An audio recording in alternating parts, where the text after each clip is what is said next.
কিয়ামতের ময়দানে সবার আগে আল্লাহর নবীকে হাসরের ময়দানে ওঠানো হবে জমিন থেকে, এবং আল্লাহর নবীকে কেন্দ্র করে গোটা আদম আলাইহিস সালাতু ওয়াস সালাম থেকে শুরু করে কিয়ামত পর্যন্ত যত মানুষ এসেছেন সমস্ত মানুষগুলোকে গর্তের ভিতর থেকে আল্লাহ পাক উপরে উঠাই নিয়ে আসবেন। মানুষগুলো হাসরের ময়দানে এত পেরেশান, এত অস্থির সেদিন হয়ে যাবে, মানুষগুলা পাগল পারা হয়ে দৌড়াতে থাকবেন যে কার কাছে গেলে একটু সুপারিশ পাওয়া যাবে। রবের সামনে কেউ কথা বলে না, সকলে ইয়া নাফসি ইয়া নাফসি বলছে।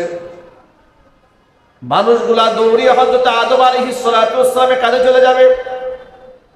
আদম আলাইহিস সালাতু ওয়াস সালামের কাছে গিয়ে বলবেন, ও আদম, আপনি আমাদের পিতা, ইশফা আলী দুররিয়াতি, আপনি আপনার সন্তানদের জন্য আল্লাহর দরবারে আজকে একটু সুপারিশ করুন। আদম আলাইহিস সালাম বলবেন, আনা লাস্তু লাহা, আমি এর উপযুক্ত নই, আমার দ্বারা এটা সম্ভব নয়। তবে আমি তোমাদেরকে একটা সাজেস্ট করি, তোমরা আমার কাছে যেহেতু এসছো, তোমরা আল্লাহর নবী নূহ আলাইহিস সালাতু ওয়াস সালাম তার কাছে যাও, তিনি হয়তো কিছু একটা করতে পারবেন। সমস্ত মানুষগুলা দৌড়ে হযরত নূহ আলাইহিস সালাতু ওয়াস সালামের কাছে যাবেন। নূহ আলাইহিস সালাতু ওয়াস সালাম একই কথা বলবেন, আনা লাস্তু লাহা, আমি এর উপযুক্ত নই, বরং তোমরা এক কাজ করো, তোমরা হযরত ইব্রাহিম আলাইহিস সালাতু ওয়াস সালামের কাছে যাও। ইব্রাহিম আলাইহিস সালাতু ওয়াস সালামের কাছে চলে যাবে, তিনি আমাদের জাতির পিতা হন। তিনি কি হন জুড়ে বলেন তো, সবাই বলেন না, তিনি কি হন? তাকে বলা হবে, আপনি একটু আল্লাহর কাছে সুপারিশ করেন। তিনি বলবেন, আনা লাস্তু লাহা, আমি এর উপযুক্ত নই, বরং তোমরা নবী মূসা কালিমুল্লাহর কাছে চলে যাও, তিনি আল্লাহ পাকের বড় পেয়ারা নবী, তার সাথে আল্লাহ রাব্বুল আলামিন জমিনের মধ্যে সরাসরি তার সাথে কথা বলেছেন, তার কাছে যাও। মূসা আলাইহিস সালাতু ওয়াস সালামের কাছে হাসরের ময়দানে মানুষগুলো একদিকে ঝুঁকে যাবে, তার কাছে যখন প্রস্তাবনা পেশ করা হবে তিনি বলবেন, আনা লাস্তু লাহা, আমি এর উপযুক্ত নই, বরং তোমাদেরকে আমি আরেকজন নবীর সাজেস্ট করি, যিনি হচ্ছে ঈসা রূহুল্লাহ, তোমরা তার কাছে যাও। এলাকার মানুষ হাসরের ময়দানে সবগুলো মানুষ একদিকে ঝুঁকবে, ও আল্লাহর নবী ঈসা, আপনি আল্লাহ পাকের খুব পেয়ারা নবী, আল্লাহ তাআলা পিতার ঔরস ছাড়াই আল্লাহর রূহ আপনার মধ্যে ফুঁকে দিয়েছেন, আপনি বড় দামি নবী আল্লাহর কাছে, আপনি আল্লাহর কাছে একটু সুপারিশ করেন। ঈসা আলাইহিস সালাতু ওয়াস সালাম বলবেন, আনা লাস্তু লাহা, আমি এর উপযুক্ত নই, আমি এই শাফাআতের উপযুক্ত নই, আল্লাহর সামনে কথা বলার সাহস আমার নাই, আমার নিজের কি হবে সেটা আমি জানি না।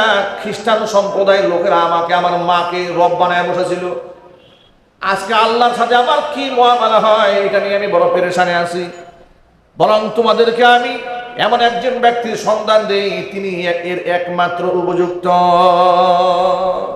তিনি আর কেউ নন, তিনি আর কেউ নন, দুনিয়া আখিরাতের বাদশা, আখির জামানার পয়গাম বিশ্ব নবী মুহাম্মদ রাসূলুল্লাহ সাল্লাল্লাহু আলাইহি সাল্লামের দ্বারস্থ তোমরা হয়ে যাও। হাসরের ময়দানে মানুষগুলো সব দৌড়ে সর্বশেষ আমার আপনার নবীর কাছে আসবেন, বলবেন, ইশফা আলানা, আপনি একটু আল্লাহর কাছে আমাদের জন্য সুপারিশ করেন, আপনি আল্লাহর হাবিব, আপনি আল্লাহর দোস্ত, আপনার কথা নিশ্চয় আল্লাহ শুনবেন। এ কথা বলার পরে রাসূল বলবেন, আনা লাহা, আনা লাহা, নিশ্চয়ই আমি এর হকদার, আমি এর উপযুক্ত, নিশ্চয় আমার রবের সামনে আমি এর হক রাখি, আমি কথা বলবো রবের সামনে। তিনি শাফাআতে কুবরা, শাফাআতে সুগরা, দুই ধরনের সুপারিশ আল্লাহর কাছে তিনি পেশ করবেন। প্রথমত সুপারিশ হবে বিচার কার্য শুরু হওয়ার জন্য, সুবহানাল্লাহ, আর জোরে বলেন আল্লাহু আকবার। বিচার কার্য যখন শুরু হবে, নবী করিম সাল্লাল্লাহু আলাইহি সাল্লাম আল্লাহর সামনে কেঁদে এত বেশি কান্না করবেন আর এত বেশি প্রশংসা করবেন, কোন বাক্যে প্রশংসা করবেন রাসূল বলেন, লা আকদিরু আলাইহি, ওই শব্দগুলো এখন আমি বলতে পারবো না, কিন্তু কিয়ামতের দিন আল্লাহ তাআলা ইলহাম করে আমার অন্তরে সেই শব্দগুলো ঢেলে দিবেন, আমি সেই নতুন নতুন শব্দে আমার রবের প্রশংসা করব।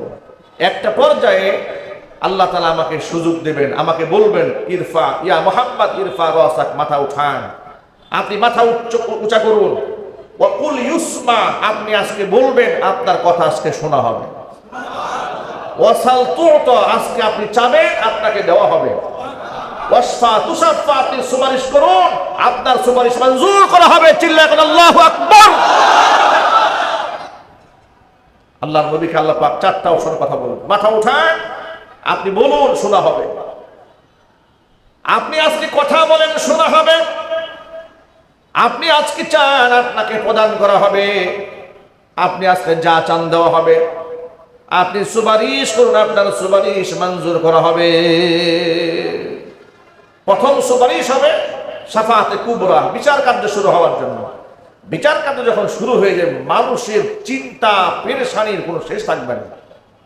এমন সময় আল্লাহর পক্ষ থেকে রাসূলকে একটা অফার দেওয়া হবে।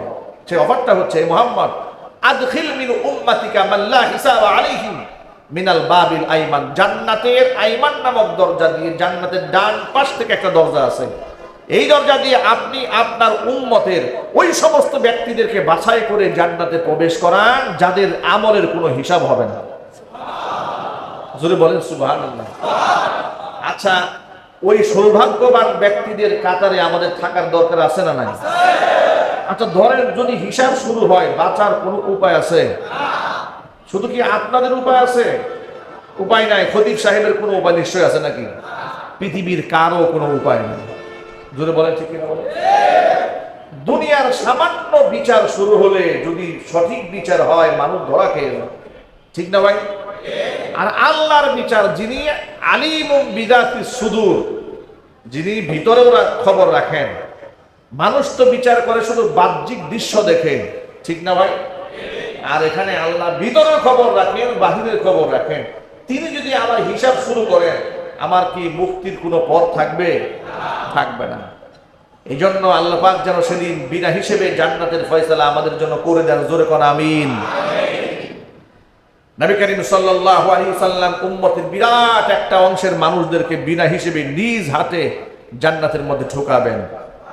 যে দরজা দিয়ে ঢুকাবেন, হাদিস শরীফের মধ্যে এসেছে, ওই দরজার চৌকাঠ, এর প্রশস্ততা, এর ব্যাপ্তি, এর বিশালতা এত বেশি, একসাথে 7 লক্ষ মানুষ জান্নাতে প্রবেশ করবে, কারো গায়ে কারো টাচ লাগবে না। বিরাট এই প্রশস্ত জান্নাতের মধ্যে আল্লাহ পাক অসংখ্য মানুষকে ঢুকাবেন।